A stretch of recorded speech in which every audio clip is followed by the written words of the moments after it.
locked in my decision to have a collision with my purpose. It is my assignment to be in alignment with my purpose. I'm locked in, going all out, no fear, no doubt. My God, my choice, your will, I'm all yours. Locked in, going all out, no fear, no doubt. My God, my choice, your will, your will, your will. Locked in my decision to have a collision with my purpose. It is my assignment to be in alignment with my purpose. Have a collision with purpose, 'cause you know that you're worth it, and your dream is worth capturing. If I'm not living on purpose, then none of it is worth it. My assignment is uplifting souls for the King, souls for the King, souls for the King.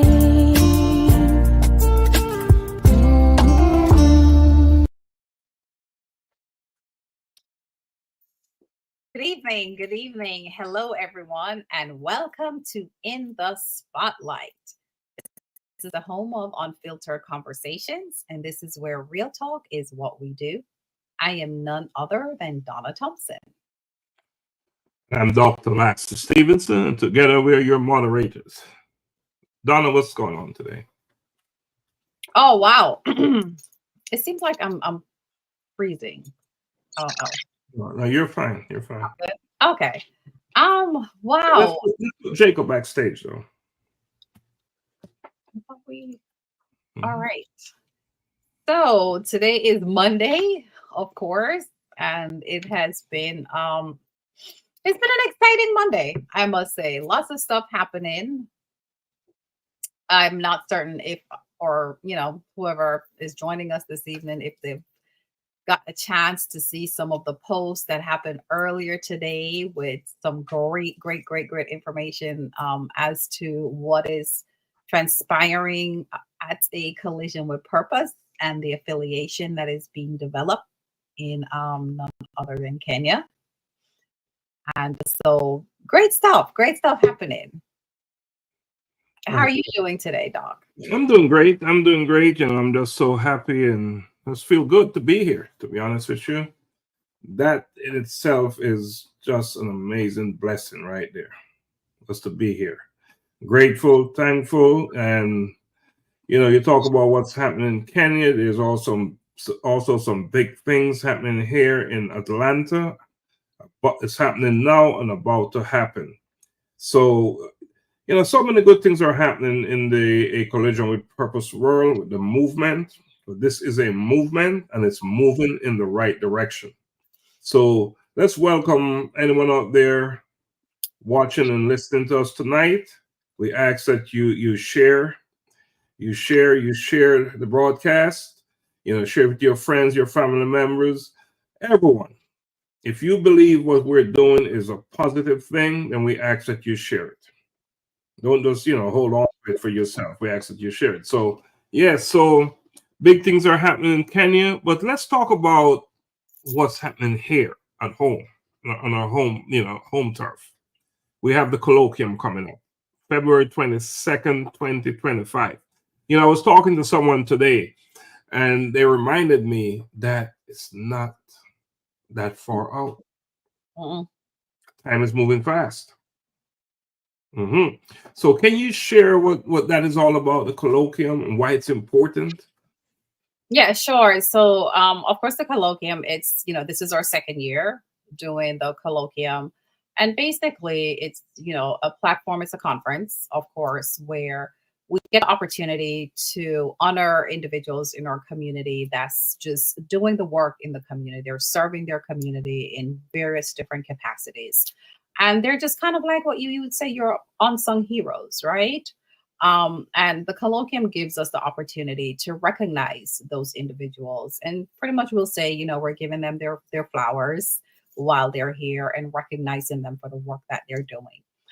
But also at the colloquium, we have the opportunity of, giving scholarships to students as well. So, we'll have students that's there that will be recipients of scholarships that we'll have. We'll have students that will partake in entertaining, doing entertainment for the evening.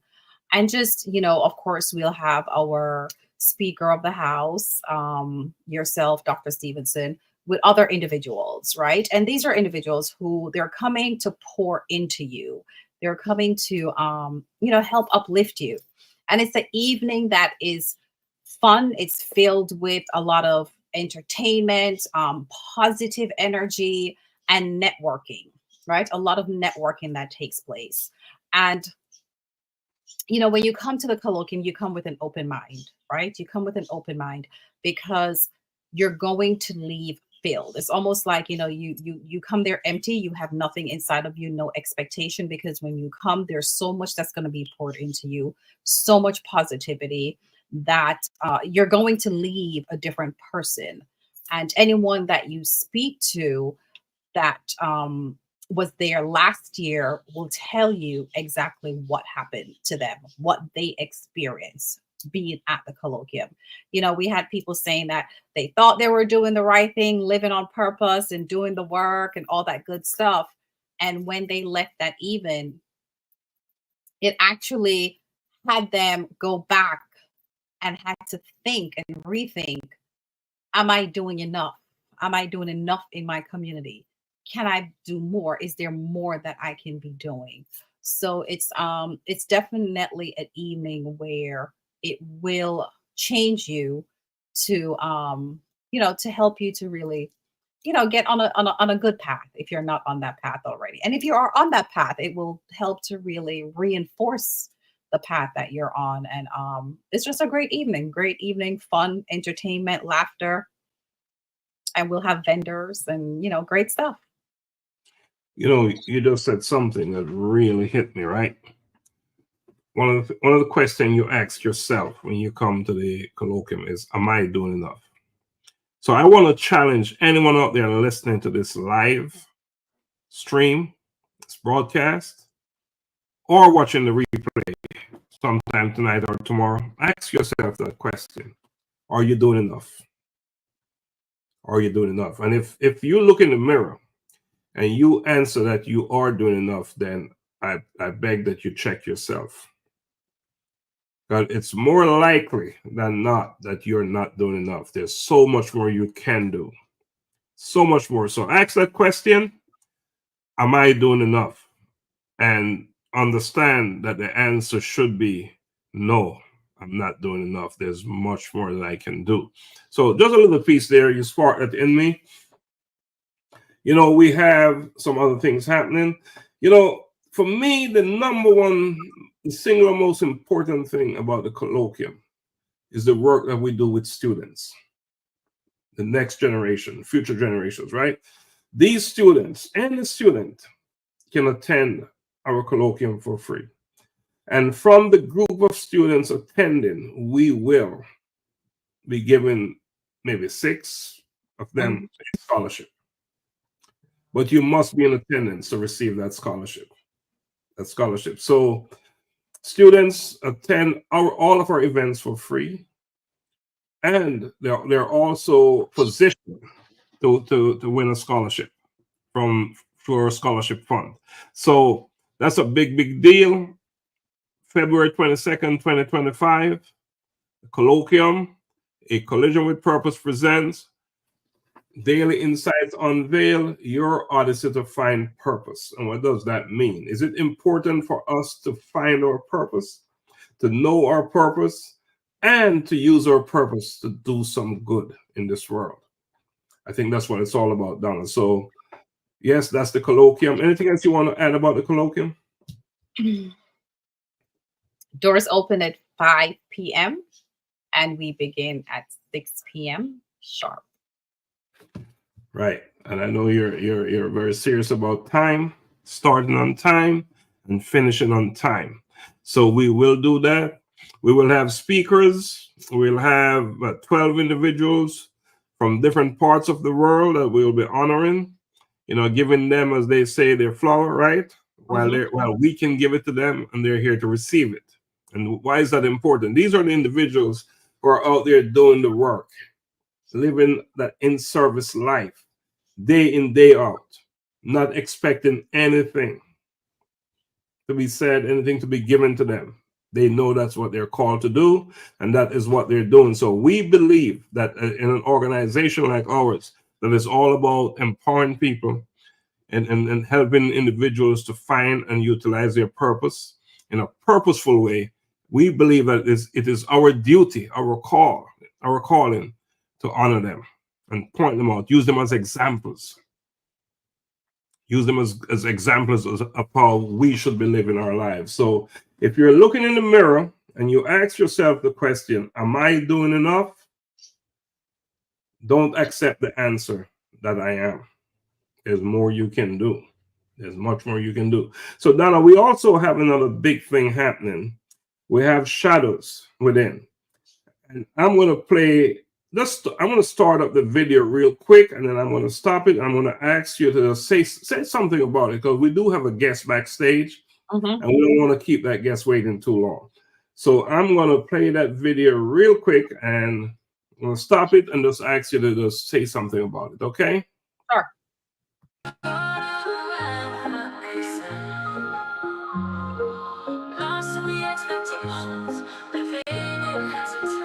I walked in other shadows, deep inside a fire burned. A whisper turned to a roar. Oh, I am liberated from walking in other shadows. I walk in my authentic self, breaking chains within, from the shadows to the light. A new life begins, shining so bright. So reality tries to mold you into someone you couldn't be, fighting through the darkness to find the real me. No. Right. Through the darkness to find the real me. What is that all about? Yeah, so just like the song says, society tried to define who you should be, and before you know it, you potentially can take on the life of, whether it's someone else, society, family, friend, children, and you take that on and you own it to be in your life. And before you know it, you're in this dark gloom place, only to come and realize that this is not who I am, right? This is not who I should be. And now you have to figure out how to break free from this darkness, from this shadow that you've used to consume your life. And, Shadows Within really is just writing. It's an anthology, of course, where we're going to have approximately 20 co-authors really writing their story about how they've gone through life, potentially living in other individual shadows, and how they've actually broken out of that to now, once again, like we said, beginning to find your purpose and walking in your purpose and really becoming your true authentic self, who you really were created to be. So if I believe that I am one of those individuals out there walking in the shadow, other people's shadow, how can I get involved with this project? Yeah, so if you feel that you have a story that resonates with the book, definitely reach out to myself, and you can email me at dlthompson, THOMPSON 2009 @gmail.com. I'll put that in the comments as well, or just reach out to A Collision with Purpose, and we will be in touch with you so that we can have, more in-depth conversations. Yes, I wonder, just as I asked the question, am I doing enough? I wonder how many of us will look in the mirror and say, I'm walking in my own shadow. So again, I challenge you, look in that mirror and ask that question. Am I living the life I'm here to live? Am I living in my authentic self? Am I who I say I am, who I want to be? And I think if you ask and are honest, you'll find that there's some work that needs to be done. And again, that's what the Collision with Purpose is all about. It's about bringing that thing out of you that you say is in you, but you just don't know how to bring it out. So Shadows Within is an awesome opportunity for you out there. If you believe you're walking in the shadows of others. So jump on board, get with Donna, send an email to a collisionwithpurpose@gmail.com if you're interested, and become part of this awesome project. We're looking forward. 21 approximately. Others. We have a lot of interest right now. Almost everyone we talk to is interested. So it is very likely that there will be a volume 1, volume 2. So most definitely. I can see that, yes, with all the interest that we have. Yeah. So get in there, get on the program, get on board, and do what you need to do. So that's what it is. That's what it is. So what else we have going on, Donna? Because we have a guest backstage. We don't want to keep him. He's all the way from Ghana. We don't want to keep him waiting much longer. So let's take a quick break. All right. Then we'll come back. It's going to be a real quick break. We'll come back and we'll bring the guests on. Okay, sure. I'm a boy kid, I'm a boy kid. I'm a boy kid, I'm a boy kid. I wake up in the morning and I praise the Lord. I thank Him for His protection, and I walk in His steps, declaring that today's provision is set up for me. I love God and I love my friends. I'm a boy kid. I'm a boy kid. I'm a boy kid. I put on my armor and I read His word, blessing come out of my mouth, cause I know to whom I belong. I am bold for Christ, Holy Spirit dwelling within me, carrying His presence wherever He sends me. I'm a bold kid, I'm a bold kid. I'm a bold kid, I'm a bold kid. Loving others as He told me to pray for healing, miracles to see, knowing my identity in Christ, He is in me. I am a bold kid, He loves me, standing firm on His word, proclaiming everything I heard, not afraid because He is with me. Be bold.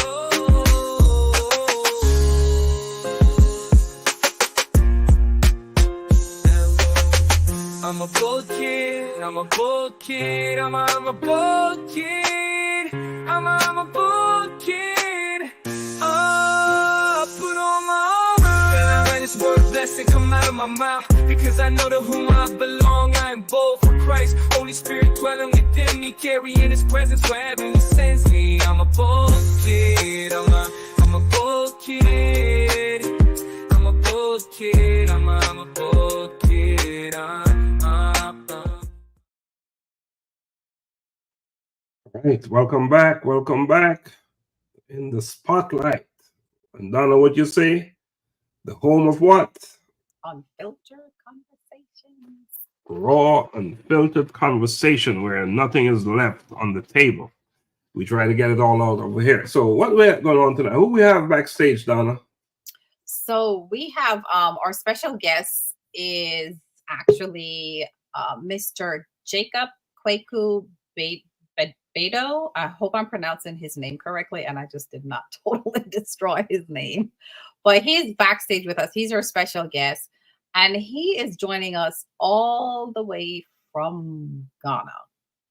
And he's a founder and CEO of the organization ASHI, which is a foundation in Ghana, and it focuses on educating and eradicating teenage pregnancies, STIs, and STDs in the community. And also, he does a lot of work with working with widows in the community and children at large who definitely need support.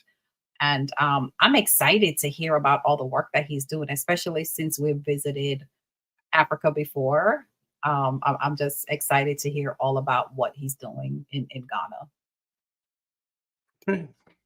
Let's bring him on.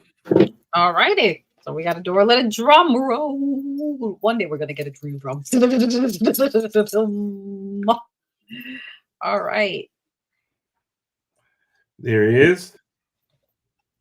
Welcome, welcome.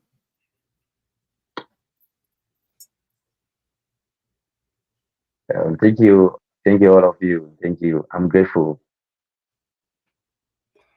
We're grateful to have you on tonight, Pastor Badu. We're grateful to have you on tonight and to hear your story. And we've been seeing you on Facebook and all the wonderful work you're doing in Ghana. We want you to share that with us tonight. So please introduce yourself to us and to our audience.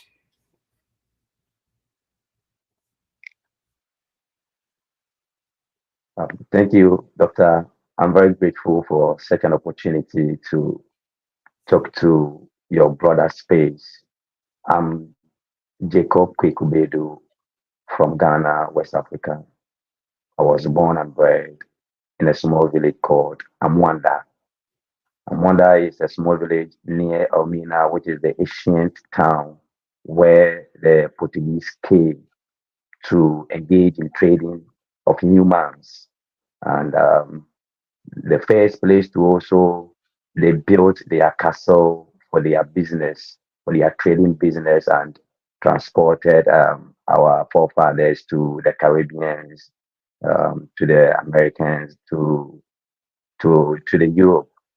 And I started my education journey at Emi Sano Catholic School. But it is also a village where our first president of Ghana, Dr. Kwame Nkrumah, worked as a people's teacher in the village high school, seminary high school. Through my basic education, I gained an admission to the high school to study agriculture science, and from there, I used my skills from the high school to apply for a job in Elmina as a receptionist. So from there, my boss saw that I have a huge gift in me and placed the entire facility at my hands or at my disposal. I worked as a managing director for some months and left to my community to contribute my quota to my community village school, which I currently work there as a teacher for about 15 years now. And a calling also came, and I love to do God's work. So my senior pastor sent me to our Bible college to pick up some course over there to come and help him plant churches and pastor those churches. So currently, I'm working as a pastor, a teacher, and a founder of Ashi Foundation Ghana. When we say Ashi Foundation Ghana, it is basically a youth-led organization. You know that when you go to the Europe, and some few people that I've known in the Europe will say that African youth does not love things within Africa. So we took it upon ourselves to prove to the world that we also have the special skills to develop our continent. So we started this organization which seeks to use education as a tool to address issues in my country, issues like teenage pregnancy, issues like sexual harassment and coercion, issues like high privilege rate of HIV/AIDS, or what we call a sexually transmitted infection. Issues like lack of sanitary pad, issues like neglecting widows, orphans, and those in need. So we brought this concept, and I happens to be the founder and the chief executive officer leading the course. And I cannot do everything by myself or with my team. I need to um, create an avenue around the organization so that other people outside Ghana will bring more ideas on how to toe our line. So I got to know um, this great organization, and by God's grace, Dr. Laxley allowed me to be part of this panel. And I must say, I'm very grateful. So if you ask me something about myself, this is what I'll say, yeah, about myself. Wow. ASHI Foundation Ghana. You're doing some awesome work there, some wonderful work. You're making a difference. You're truly working in your purpose. And STD and STIs, sexual harassment, that's a big problem in Ghana.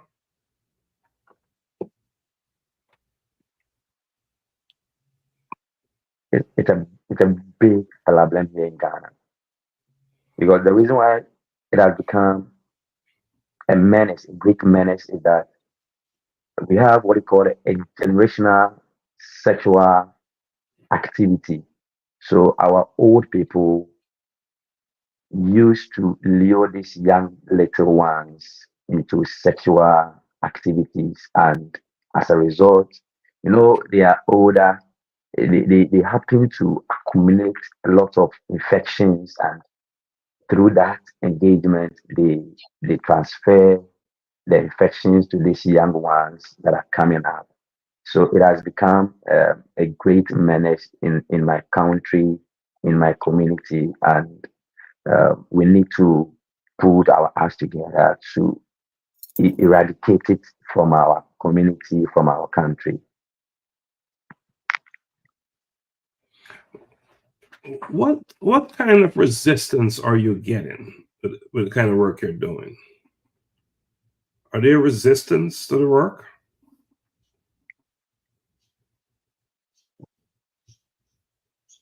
With the work that I'm doing, but there are a lot of challenges. There are a lot of challenges. And you can go to a community, the community leaders would have it difficult to understand your purpose and the reason why you pay them a visit, to help the youth in the community.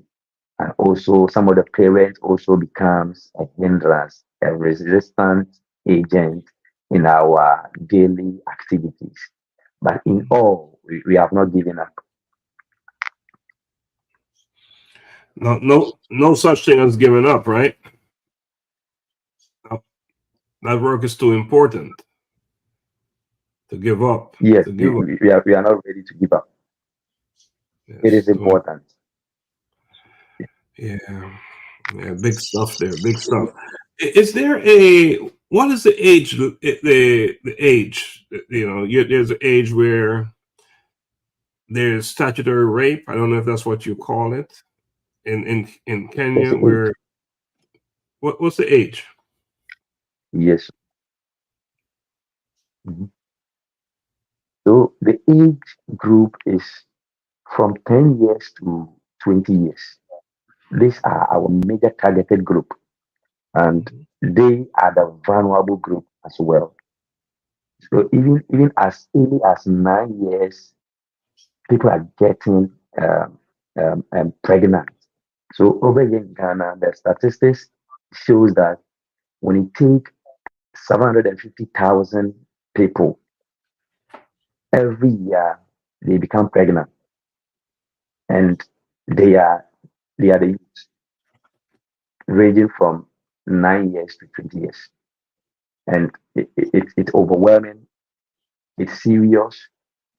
It's something that we have to tackle it holistically, because this youth, they are the future leaders.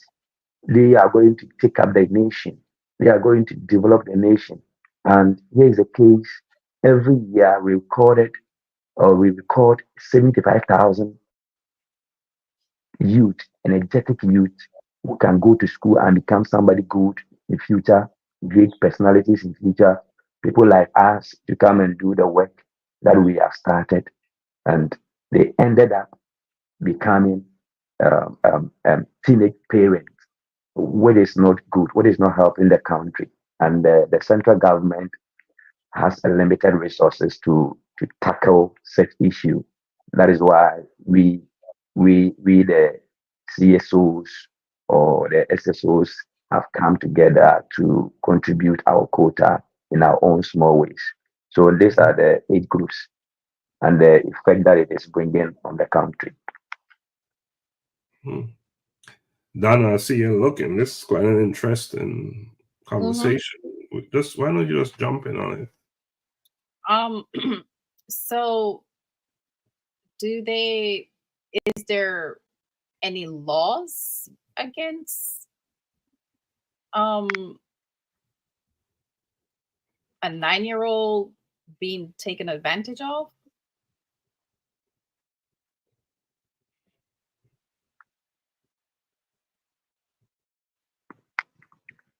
Okay, so over here there are laws, but we have problem with the implementation of such laws. Those in a bracket of 9 years, when when you are an old person and you have a sexual relations with somebody who is underage, when the law catches you, you go in prison for not less than 5 years. But most of these cases are being handled by our local chiefs and some big men in our communities. When somebody rapes somebody who is underage and is being taken to the appropriate agency to handle such issue, big men in our community put their resources together or use their resources to interfere the actual judgment which were supposed to be meted upon the corporate. So it has become a challenge that we have to voice or let our voice count or let our voice be heard by these local agencies, so that when anybody or any third person comes to intervene or interfere in such an act being meted on these young ones, and the person will have to face the law as it is. So we have a lot of problem. We have a lot of problem. People interfere. So my next question, because I'm assuming that there's pregnancies that come from these situations. What happened to those children that come from, a young girl being taken advantage of?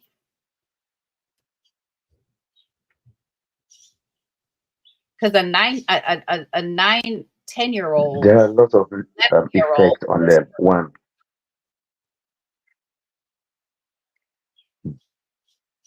I'm sorry, say that again.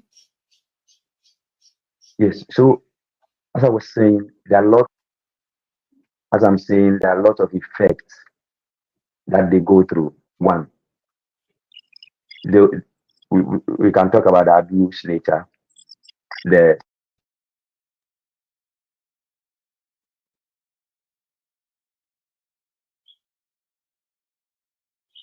But we're not hearing you. We lost the volume. We lost sound.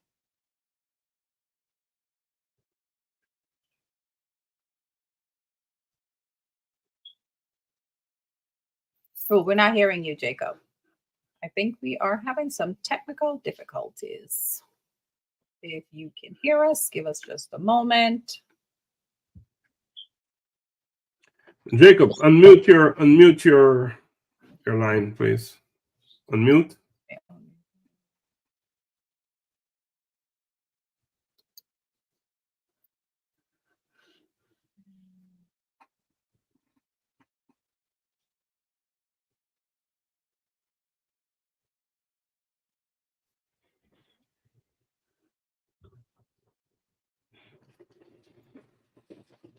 I think we're having some probably a little bit of internet issue.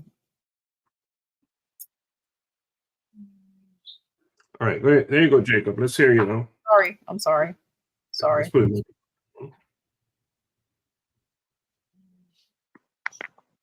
All right.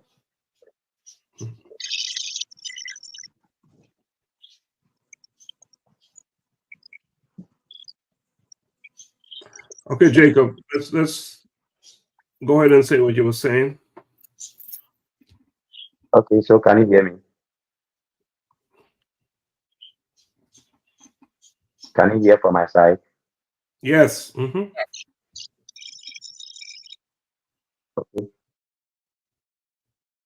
He's muted again. Yeah. And effect like emotional effect, psychological effect, stigmatization, school dropout. Some even leads to early death. And there are a lot of statistics that show that some ended up in illegal abortion that result in early death and so on and so forth. So there are a lot of effects. So, is there a high abortion rate? Over here, there is high abortion rates. In my district, for example, in my district, and my district is like a subsection of the entire country. So every year we record unsafe abortion rate of about 500 to 600 unsafe abortion, and the perpetrators are these young ones that we are talking about. Every year we record not less than 500 unsafe abortion. What is the associated fatality rate for the mother with some of those abortions? So with the fatality rate, last year we recorded 115 in my district. So the district is within the region. The district is within the region that I stay. I live in the central part of Ghana. And in my district, that is the KEA municipality, 115 fatality rate. What's the population of your district again? I'm not sure if you said it. What's the population? So in my district, we'll be around, will be more than 85,000. Yeah. Okay. Yeah. We're Dr. Badu, we're gonna show some pictures, all right? And then you can talk to us about them and tell us what's going on here, okay? We have here, yeah, talk to us about what's happening here.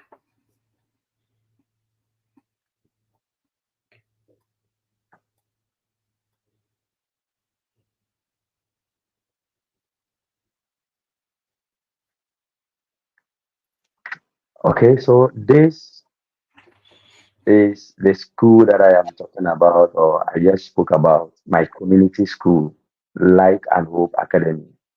So the only school serving not less than 5 adjoining communities, the only school. And what I does always is every year I try to give support to the needy kids in the school. You know, it is an NGO school, so I got motivated from my founder, who is my boss, to establish my foundation, Ashigana. And we have had a lot of engagements that I should make sure that I sell my products, my projects in the school. I should use the school as one of my adopted schools to help the kids over there, because the school fee that they pay for a term is around $10. Even $10 could be more. So it's basically like a school which was set up to support the community. So this morning I distributed exercise books to those whose parents could not afford some to them. And just look at the classroom. The classroom doesn't even encourage learning, but this yes, so these kids are still in school, um, trying to learn and become important personalities in the future. And the students, they're wearing uniform. I see that they're wearing uniform.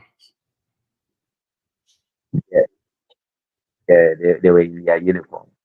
So this uniform was my initiative.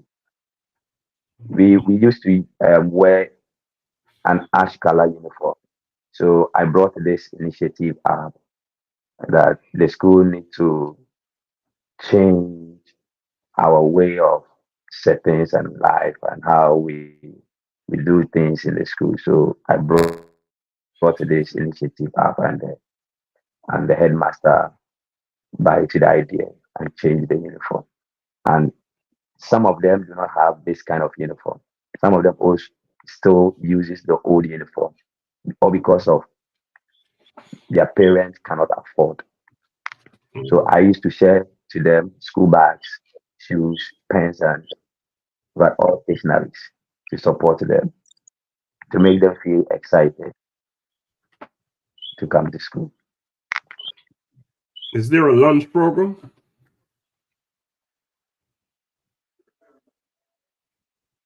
There isn't any lunch program. So, as part of my program, I have adopted one school which we we support them with lunch every term. We do it termly, once in a term, because we don't have the funds to run it every day throughout the term. But this my school has not been added to the list. We now have only one school, and there's no any lunch for them. And because of that, some of them prefer staying at home, because most of them come to school without food, without pocket money to buy snacks or any food in school.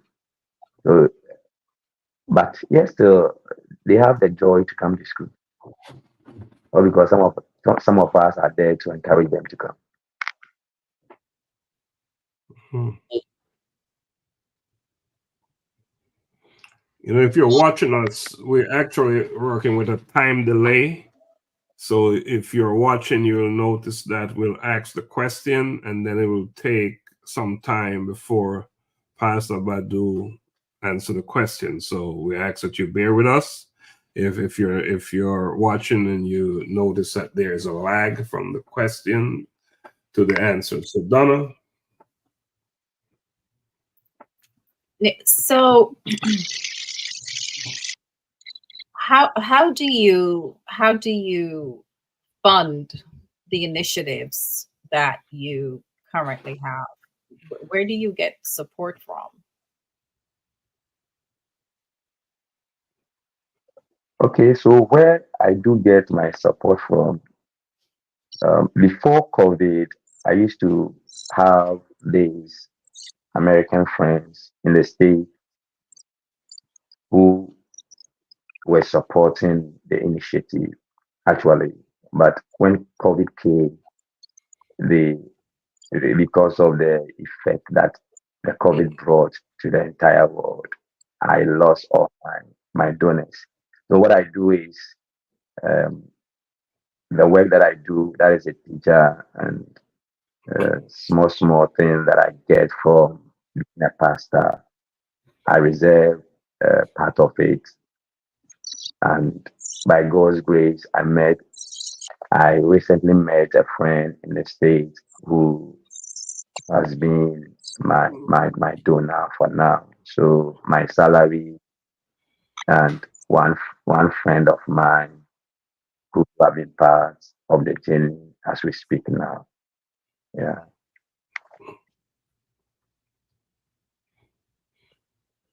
In your district, what is a good salary to have a better than average life? In my district, the good salary ranges around over here in our currency 2,500. When you convert it to American dollars, it will be around $100 to $150 to $200. $200 will be the highest. That is the highest paycheck per month. And for my side, working in an NGO school, our paycheck is $90 when you convert it to the American dollars. But I try to save something for the kids. Did you say $19? $90. Oh, 19. Okay. Yeah, less than 100. Is that weekly or is that per week? It's monthly.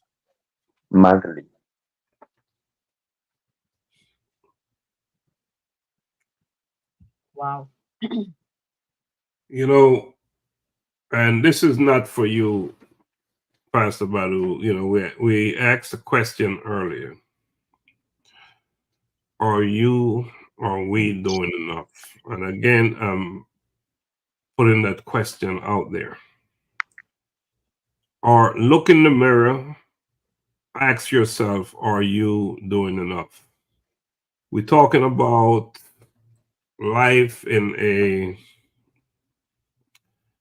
a district in Ghana where teachers are taking home what, $90 Per month. per month, and teachers have a family as well, right? So they're not just taking care of self. Yeah, what are our responsibility, I guess, is my question. Do we sit back, listen, watch, say it's none of my problem? That's one answer. It's none of my problem. Or do we seek opportunities, seek ways to step in and say, I want to do something? You know, $100 is $90 is the salary for a month for a teacher. So imagine what if you decide to step up, show up, and do something, the impact that you can have. Yes, so that's my piece about that. So, Donna, I'll turn it back to you. Yeah. How many students attend the school that you have adopted?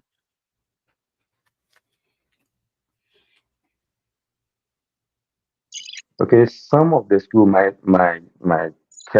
community school, we are around 290 plus to 300. Yeah. And some of the school have higher population. That is the government school, government basic school. Some does even have over 500. learners or students. Some have 400, 300 plus. Some even run what we call a shift. Some will go in the morning, some will go in the afternoon because of lack of facilities. Mhm.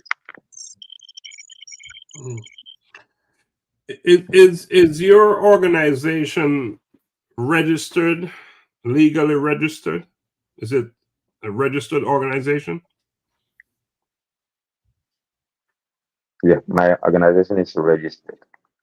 Got our registration in the year 2018, 2019 from Ghana Registrar General. We are in partnership with Ghana Education Service as well, because any school that you enter for any social interventional programs, you have to first of all knock in the doors of the education service for them to allow you go into their community. So we are in partnership with them. We are in partnership with social welfare department in my district. We are in partnership with Ghana Health Service. So when we are going for a program, we bring on board these stakeholders to go on the field of our work. Without registration, you cannot operate here in Ghana as either faith-based organization or CSO. You can't. You can do it unless you do it illegally. But when the law catches you, you won't go scot-free. Mm. Yeah, I know your partnership with an orphanage house. Can you tell us about that? Talk to us about that. Okay, so with the orphanage house, it's called Living Hope Orphanage Shelter. It was basically um, formed by these Americans who came for cultural exchange program, and they ended up cultural exchange program and missionary work, and they ended up um, purchasing a land in my district to set an organization or orphanage home to support people who do not have parents. They even accommodate day old kids, and some of them, by God's grace, have finished colleges of education and universities. Others are in the primary school and the high school. So what we do is we pay them a visit annually to dine with them, to celebrate with them, to allow them have a sense of feeling that they are also part of the Ghanaian community, and people outside do think about them. So every yearly we pay them a visit to enjoy with them. How many other people work with you? How big is your team? Okay, for now, I have volunteers. So I have about 7 volunteers who house the activities, and none of us receives salaries or what you call payment. All of us are contributing our quota in our own small way, our strength, our skills, everything.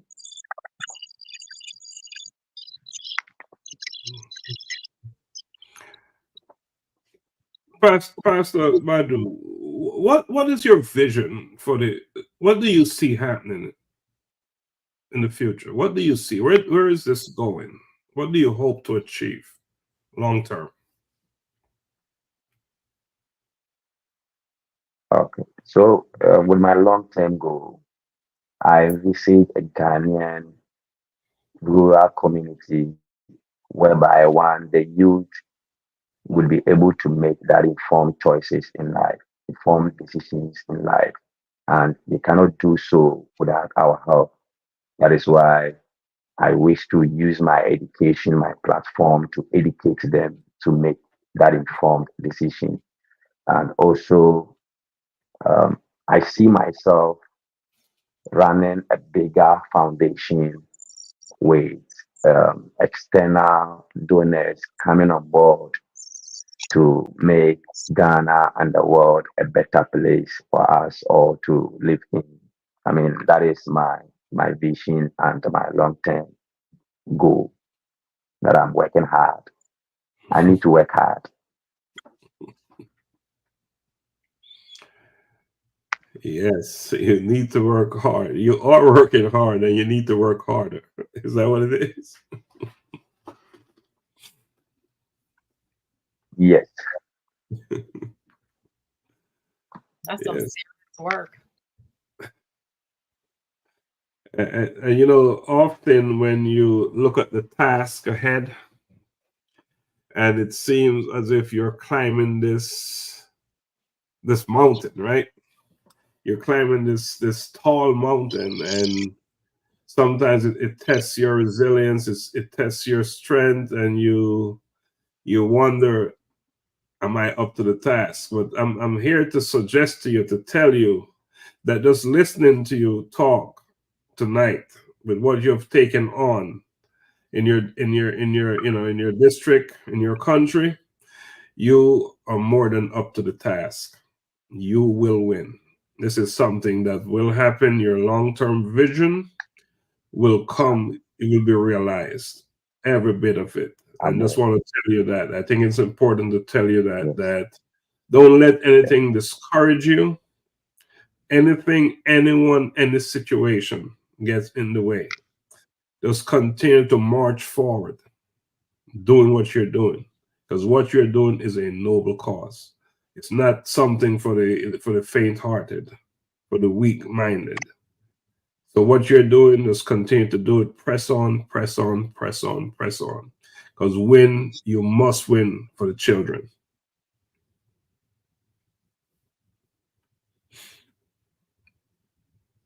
Amen. This word that's encouraged me a lot, because it got to a time I nearly backed down. People around me started asking a lot of questions. Do you think you can achieve this? Do you think you can do this? And some left me, but I thank the Holy Ghost, who has been my motivator, who has been my encourager.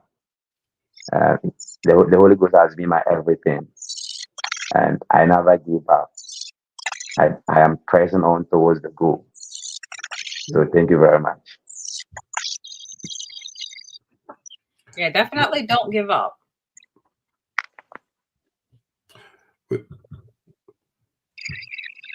We're going to take another quick break, and then we'll come back on and we'll have our final segment.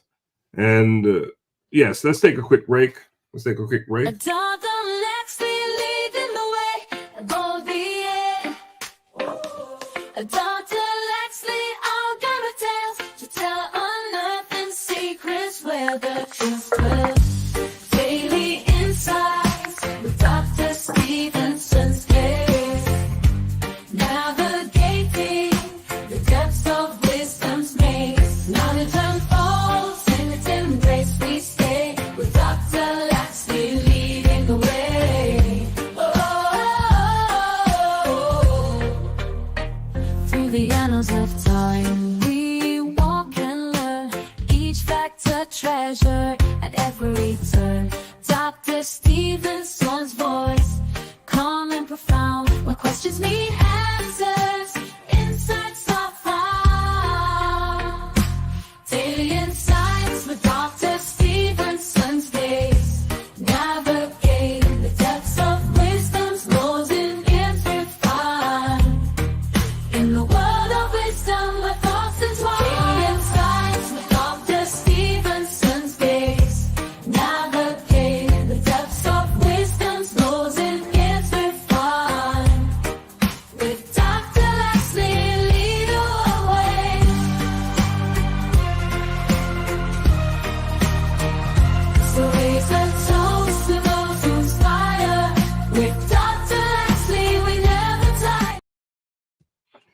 Right. So that was a fitting end to that song, right? Raise a toast to those who inspire. And Pastor Badu, tonight you're inspiring us. You're inspiring us. So we want to raise a toast to you for inspiring us. Our teacups. Yes, yes, yes. We want to raise a toast to you. Yeah. So welcome back. You're the Collision with Purpose in the Spotlight, whereas Donna will tell you, unfiltered conversation and real talk is what we do. We leave nothing on the table here. If you've been listening to us tonight, you'll know that this is real talk. We've talked about the problems with these kids, 9 years old in the country. It's literally getting raped, literally, right? And the cover up, the pushback, the resistance because of who's doing it, committing these crimes, and just to state the condition, the teacher making $90 a month, and I'm sure so many other things happening there. So, Dr. I'm going to call you Dr. Donna. I wonder if something must be happening with that, huh? I guess I'll call you Dr. Donna from now on, because that could very well be in the makings. Why are you laughing, Donna? Hey. You receive it? I receive it. Well, receive it, because I think something is in the making. I'm accepting it. Well, definitely deserving, and you already lived the part, so why not? Why not? Yeah. So Donna, quite a story from Pastor Badu, and what do you want to tell him, Donna? What do you want to share? Go inside and talk to him. Oh my gosh. I commend you for what you're doing. And I want to definitely encourage you to stay the course. It is, nothing happens by accident in life. Everything has a reason, has a purpose, and a fit timing for when it happens. And definitely you being on our platform is not by accident. And know that the work that you're doing, it will greatly be rewarded. And there's people, they're going to reach out, they're going to help. It is hard work, but I commend you, because it is something that you have to have a passion for. And I can see that you do. And especially you want more for your community, you want more for your village, and I can see that you're doing that. And something that, I want to really commend you, because when I asked you as far as your staffing, and you said that these are volunteers that you have, these are people who also, they see the vision, they know the need, and they want to help, and they have the same passion as you do. So know that you are going to be blessed. Your organization is blessed, and there's going to be more to come. There's going to be great work that you're going to be doing. So even when the hard days are happening, and it may seem that it's not going the way it ought to go, know that it is going the way it is supposed to go. And you are going to see the rewards in the future. And do I extend my invitation? Or I'll leave that to you, Doc. Thank you. And we'll talk to him offline, I think. Yeah. After backstage. We'll get backstage. Yeah. Yes, Pastor Badu. Donna, touching story, almost speechless. And I'm sure the district you're in is just one. Mm-hmm. District of many. One of many. It's one of many. So this is for anyone who's out there listening and watching. That is true. There are many, right?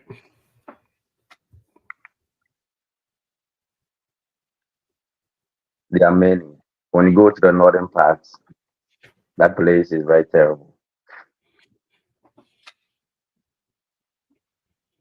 Our northern part, we have the five northern regions. Very, very terrible. They don't support girl child education at all.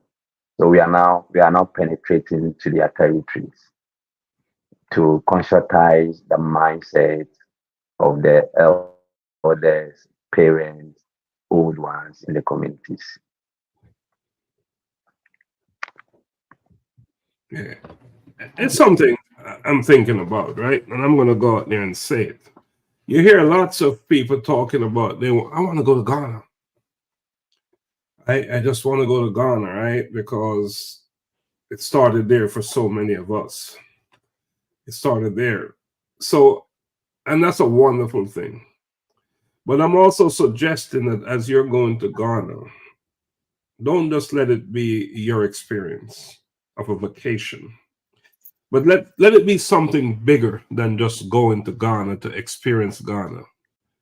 Seek out some opportunities while you're there. Seek out someone like Pastor Jacob Badu and support what he's doing so you can build Ghana in the way it should be built from ground up, from the bottom up, from these kids up.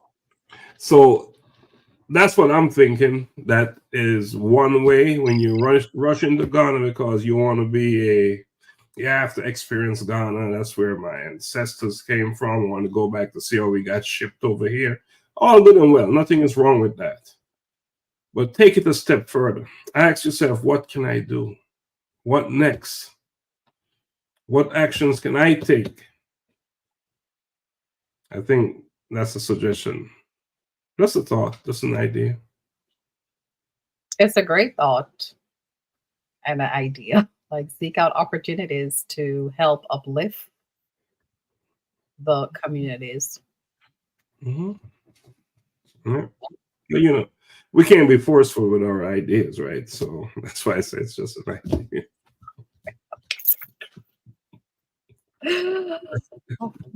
Yeah.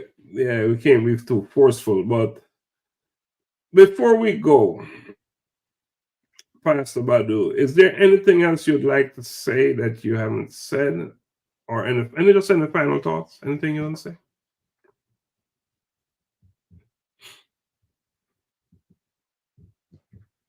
Thank you once again, Dr. Laxley. Okay. As part of my programs, we also support the young girls with free distribution of sanitary napkins. And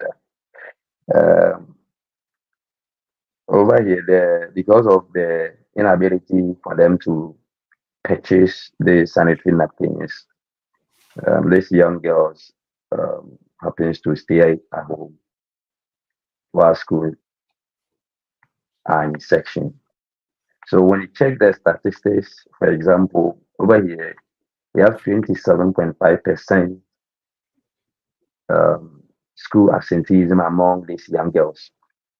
And when you check the statistics per day, like a normal flow should last maybe 7 days, 5 days, 7 days. So per day, you have 1 to 2 days, which the percentage is around 49.0%. And from 3 days to 4 days, we have 37.1%, and 5 days to 7 days, 18.9%. When you go to the northern part of Ghana, it is overwhelming and a serious menace. Even the percentage is spread around 95%. Because over there, people use cloths, people use unhygienic materials during menstruation. So we want to push this agenda forward so that these young girls can feel free and go to school. And also our project called Adolescent Health Clinics but it's a place that we we are looking forward that our first of its kind project will be completed very soon. I will send the pictures to you, Doctor.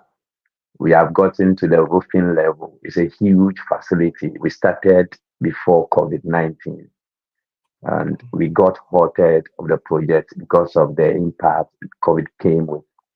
So we are looking forward that when we are done with the facility, it will serve as a backup to the only chips compound. Chips compound is a small facility that serves a derivation in my district. So one of our catchment areas, we have been able to build this facility that will serve as a backup to the existing facility. So we are in talk with other groups to come on board so that we complete it to improve healthcare delivery among adolescent groups in the community. And it is serving the only hospital or clinic there which is serving 4 communities. And we have done our best. And we wish to do more to complete the project for them. Mm. You have done your best. You wish to do more, and you will do more. You're not done. You're just beginning. It's just yet to start. So, I will do more. I'm not done. absolutely, absolutely, absolutely. Yes, you will. Yes, you will. So, my neighbor is from Ghana, and she's been inviting me to come to Ghana, and that is. I've always wanted to go to Ghana. Interestingly, we for whatever reason we ended up going to Kenya. A collision with purpose, and we went to Kenya. And we're going back to Kenya, but Ghana is still in our sight. It's still in our sight. We in fact, I'm positive. I'm sure we will go to Ghana at some point. At some point, we will go to Ghana, but. Pastor Badu, I'm asking that you watch us, you share our work with the folks in Ghana. Okay? Actually, you share our work. We certainly want to do some work there, and we want to inspire and motivate, lift people. Yes, let's lift up the people of Ghana as well. So we ask that you share our work there. And Donna will have a conversation with you. So we ask that you stay behind. Don't log off when we end the show. Stay behind, because Donna would like to have a conversation with you off here. Off here. So Donna, is there anything else we need to do? No, I'm so inspired by the work that he's doing, and of course, my brain is probably going 100 miles per minute now, trying to think about all the things that's happening over there. But I'm just really inspired. I'm inspired by the work that he's doing, and it really goes back to what you said, Doc, when we first started. Is if you look in the mirror and you ask yourself the question, are you doing enough? And your answer is yes. So these are situations and circumstances that we can really look in the mirror and realize that there's so much need, right? There's so much need all around that the work is never finished, right? There's always more that we can do, because we only have one Earth. There is nowhere else that I know of that mankind can go to live right now. So it is important that we reach out to our neighbors as well and make sure that we're taking care of each other. Yes, we only have one Earth, and we are one people on this Earth. So the best way to change any community is to change you. So on that note, I'm going to play a video that's all about renewal, and we'll let that video take us out. Okay. All righty. I am here with you today to deliver a message, a simple message, encapsulated in a simple yet powerful declaration, looking ahead. The futility of rear view reflection. This is not just a title, it is an ethos, a reminder that while history is a great teacher, our future is not written in the stars of yesterday, it is written in our actions today. So, sounds like fancy stuff, don't it? The question is, why do we look back? Is it comfort, nostalgia, or is it fear of the unknown? You know, while reminiscing has its place, an overindulgence in the past can paralyze us, chaining our potential to the familiarity of what was, rather than the possibility of what could be. History is rich with lessons, but it should not dictate our trajectory. As we look forward, it is important to acknowledge the challenges we face, and it is important to work together to overcome them. Let us not be weighed down by the past, but instead, let us join hands and create a better future. You see, together, your voice, my voice, can inspire hope and bring positive change in the world. Let us make looking ahead a symbol of our collective resilience and determination to create a brighter tomorrow. Consider the great innovators, leaders, and pioneers who have shaped our world. Would we have reached the moon if NASA's scientists' eyes were glued to the rearview mirror? Would we have smartphones and the internet, both of which we have come to depend on, if society had clung fearfully to the way things always were? Each leap forward was propelled not by a longing for the past, but by a bold, unwavering gaze into the future. Again, what does this mean for you? What does this mean for you, for us, as everyday individuals? Well, I tell you, it means embracing change, not as a distant force, but as a personal ethos. It is about asking ourselves, what legacy do I want to leave, rather than what legacy has been left for me? It is about being architects of tomorrow and not just inheritors of yesterday. Let us binge on a world where each of us, in our own way, commits to forward thinking. A world where our decisions are made not out of fear of the unknown, but out of hope for what might be. A world where we innovate in technology, culture, and policy, not just for innovation's sake, but to construct a more equitable, sustainable, and vibrant world for our children and their children. Yes, for all future generations. As I have this conversation here with you today, let us ask ourselves, are we content to be echoes of the past? Or will we be voices for the future? Will we let the fear of moving forward chain us to the shadows of yesterday? Or will we take the brave step into the light of tomorrow? My challenge to you is this. Let's make looking ahead not just a conversation or a moment. Let us make looking ahead a movement, a collective stride towards a brighter, bolder future for you, for me, and for our children. The path ahead is uncharted, but together, with our eyes on the horizon, there is no limit to how far we can go.